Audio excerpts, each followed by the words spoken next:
हाँ। Hi friends, आज देखिए आज खाना बना रहे हैं। चावल रखे हैं गर्म पानी करने के लिए, चावल इसमें पकाएंगे। और सब्जी चीर के रखे हैं। ये देखिए, ये मसाला पीस कर रखे हैं। आज बेस्ट बनेगा, दम फ्राई करके सब्जी चावल हो जाएगा तुरंत।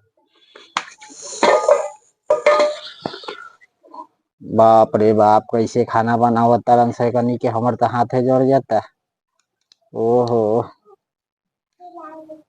कैसे खाना बनावेला सर, ये हमर तो हाथे जड़ गए।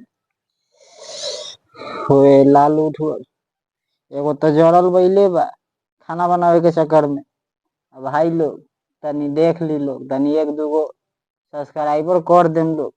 खाना बनावे में वीडियो शूटिंग करे खातिर देख ली, इतना गोर हाथ जड़ गए। क्या करी, रोक।